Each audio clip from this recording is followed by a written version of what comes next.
മുസ്ലിം പണ്ഡിത സംഘടനയായ സമസ്തയെ പോഷക ഘടകമാക്കി മാറ്റാൻ മുസ്ലിം ലീഗ് നേതൃത്വം ശ്രമിക്കുകയാണെന്ന് INL സംസ്ഥാന ജനറൽ സെക്രട്ടറി കാസിം ഇരിക്കൂർ.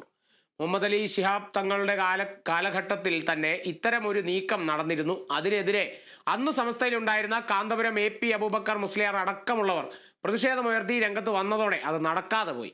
സമസ്ത സ്വന്തം വരുതിയിൽ നിൽക്കണമെന്ന ദുശാഠ്യമാണ് മുസ്ലിം ലീഗിനുള്ളതെന്നും കാസിം ഇരിക്കൂർ കുറ്റപ്പെടുത്തി. അതായത് സമസ്തയെ അതിന്റെ ഒരു പോഷക ഘടകമായോ ഒരു അടിമകളോ ആയാണ് കാണാൻ വേണ്ടി അവർ ശ്രമിക്കുന്നത്. നമ്മൾ പലപ്പോഴും തന്നെ ഇത്തരം പത്രസമ്മേളനത്തിൽ സൂചിപ്പിച്ചതാണ്. മുസ്ലിം ലീഗ് ജനിക്കുന്നതിന്റെ 10 വർഷം മുമ്പ് ഉണ്ടാക്കിയ ഒരു പണ്ഡിത സഭയാണ് സമസ്ത.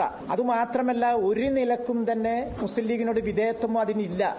അവസാന കാലഘട്ടത്തിൽ പൂക്കോയ തങ്ങളുടെ കാലശേഷം മുഹമ്മദ് അലി ശിഹാബ് തങ്ങൾ വന്നതിന് ശേഷമാണ് സമസ്തയെ മുസ്ലിം ലീഗിന്റെ ഒരു പോഷകഘടകമായി മാറ്റിയെടുക്കാനുള്ള ശ്രമം നടന്നത്.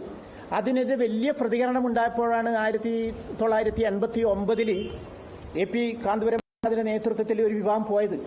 എന്നിട്ടും പാഠം പഠിച്ചിട്ടില്ല എന്ന് മാത്രമല്ല, സമസ്ത ഞങ്ങൾക്ക് വിധേയമായി ഞങ്ങളുടെ വരുതിയിൽ നിൽക്കണമെന്നുള്ള ഒരു ദുശാഠ്യമാണ് ഇപ്പോഴത്തെ സമയത്തിന് മുന്നിൽ.